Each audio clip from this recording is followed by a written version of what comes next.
नमस्कार दोस्तों, स्वागत है आपका आपके अपने यूट्यूब चैनल माँ पार्वती ड्राइविंग स्कूल। दोस्तों, मैं लखपत सिंह पुनः आपके सामने एक नए वीडियो के साथ उपस्थित हूँ।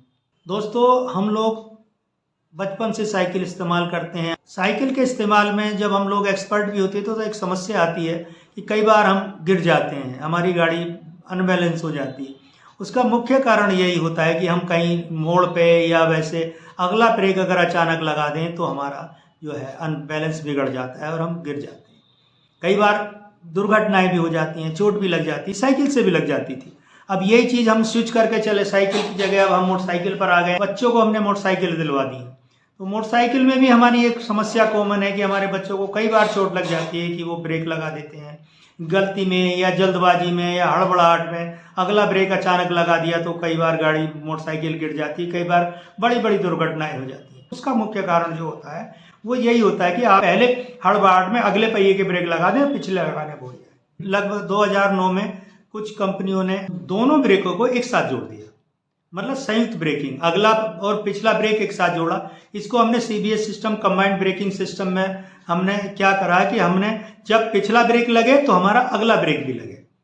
परंतु उसमें भी हमें वो मैं आप लोगों से कहता चला रहा हूं, जैसे कि हमारा इंडिपेंडेंट ब्रेक है, चाहे साइकिल हो चाहे मोटरसाइकिल हो, अगला ब्रेक अगर हमें लगाना पड़ रहा है और ब्रेकिंग के लिए लगाना पड़ रहा है, अचानक ब्रेकिंग के लिए लगाना पड़ रहा है, तो वो ब्रेक हमें जो है तभी लगना चाहिए जब हमारा पिछला ब्रेक लगना शुरू हो जाए।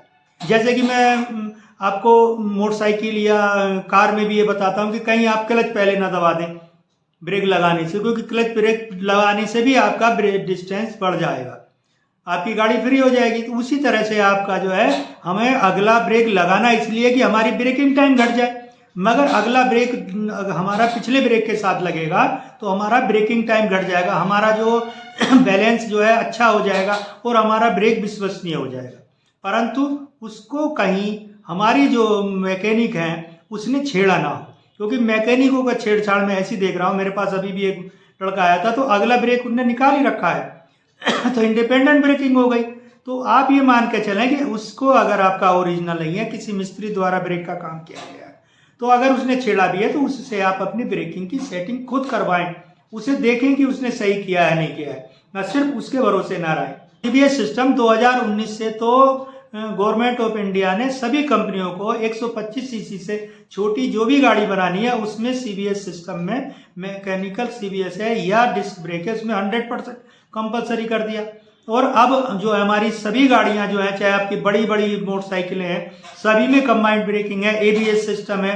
तो उसको हम लोग जो हमें उपलब्ध करा रही है कंपनी, हमारी सेफ्टी के लिए करा रही है कि बच्चों की सेफ्टी रहे, अनबैलेंस ना हो, तो इसीलिए हम करा रही हैं। तो मगर इसमें सबसे बड़ा जो रोल होता है वो हमारे मिस्त्री का ही होता है। जैसे एबीएस भी खराब कर देते हैं अक्सर मिस्त्री, क्योंकि उसका सेंसर जो है हब में लगा होता है और हब का सेंसर का अगर डिस्टेंस गैप सही नहीं होगा तो खराब हो जाएगा। तो आप लोगों को ये श्योर करना है कि हमारी जो ब्रेकिंग सिस्टम है वो कहीं मिस्त्री ने बिगाड़ तो नहीं दी है। और सीबीएस सिस्टम में खासकर मैकेनिकल में तो आपको बहुत ही ज्यादा ध्यान रखना है कि क्योंकि वो दोनों को एडजस्ट करना है, अगले पहिए में दोनों लगे हैं तो उन्हें एडजस्ट करना है उसने। अब हमने अगर जरा सी शिकायत करें कि हमारे ब्रेक कम लग रहे हैं तो उसने अगला वाला ब्रेक को टाइट कर दिया। अब अगर उसने ब्रेक पहले लग नहीं रहा था तो भी समस्या थी, मगर ब्रेक ज्यादा टाइट हो गया तो, और अगर पिछले पहिए से पहले लग गया तो हमारी मोटरसाइकिल, बच्चा अगर अचानक ब्रेक लगाएगा तो वो गिर जाएगी, चोट लग जाएगी उसको। कई बार लुढ़कती हुई मोटरसाइकिल बहुत दूर तक कई पलटे खाती है और बहुत नुकसान हो जाता है। तो इससे बचने के लिए हमें जो है अपने मोटरसाइकिल को जब भी मिस्त्री चाहे तो हमें उसकी मॉनिटरिंग करनी जरूरी है। तो नई वो स्कूटी आ रही हैं जो इलेक्ट्रिक स्कूटी ईवी, तो वो सस्ती हैं, उनमें कई बार आपको सीबीएस नहीं मिल रहा है। तो आप लोगों से निवेदन है कि आप लोग बिना सीबीएस के अपने बच्चों को या अपने लिए स्कूटी भी ना लें। जो अगर इलेक्ट्रिक स्कूटी भी है वो भी सीबीएस सिस्टम वाली ही लें। सीबीएस सिस्टम आपके लिए, आपके बच्चों के लिए, आपके लिए बहुत ही एक महत्वपूर्ण सिस्टम है। ये सिस्टम बड़ी गाड़ियों में भी है, आपके एबीएस के साथ भी है, तो जो गाड़ियां बड़ी हैं, रेसिंग गाड़ियां हैं, उनमें जो CBS सिस्टम है वो और लार्ज स्केल पर है, बड़ी कंपनी होगी तो वो ज़्यादा महंगी गाड़ी होगी, 300 350 सीसी की गाड़ी है तो उसमें और बढ़िया है। उसमें दोनों पहियों में डिस्क ब्रेक हैं, तो आप ये समझिए कि वो ब्रेकिंग इतनी बढ़िया हो गई कि आजकल अगर हम अपने होश हवास में गाड़ी चलाएंगे और हम कोई नशा करके या इस टाइप से गाड़ी नहीं चलाएंगे तो हमारा दुर्घटना नहीं होगी। जबकि ज़्यादातर दुर्घटनाएं मोटरसाइकिलों में, दो मोटरसाइकिलों के टकराने से बड़ी बड़ी कैजुअल्टियाँ हो रही हैं।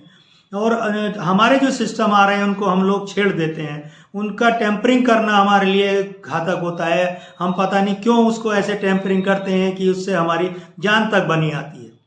दोस्तों, मेरा जो पर्पज है आप लोगों को यही है कि CBS सिस्टम को जानेंगे तो हम अपनी सेटिंग को बिल्कुल बरकरार रखेंगे, हम अपनी सेटिंग को सही करा के रखेंगे इस तरह से। और खासकर मैकेनिकल ब्रेकिंग में तो पूरा बिल्कुल टोटल आपकी सेटिंग पर डिपेंड है कि आपकी ब्रेकिंग जो है वो उसमें कितनी प्ले हम कर रहे हैं, उसी पर डिपेंड कर रहा है।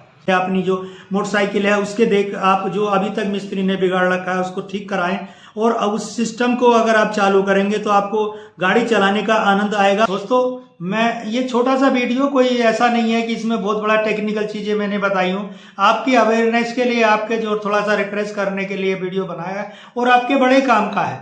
आप लोग अगर इसको इस्तेमाल कराएंगे, अपने बच्चों पर इसको करें, ये तो जो आपके मोड़ पर थोड़ा सा पत्थर भी आ गया तो पैर में मोच आ गई, गिर गई मोटरसाइकिल, इंडिकेटर टूट गया, शीशा टूट गया, ये जो कॉमन सी चीजें हैं ये आप इनसे बच जाएंगे। आपसे निवेदन है कि अगर आपने मेरा चैनल सब्सक्राइब नहीं किया तो कृपया सब्सक्राइब करें, और आपसे निवेदन करता हूं कि अगर मेरा वीडियो आपको पसंद आ रहा है तो कृपया औरों को भी शेयर करें। धन्यवाद।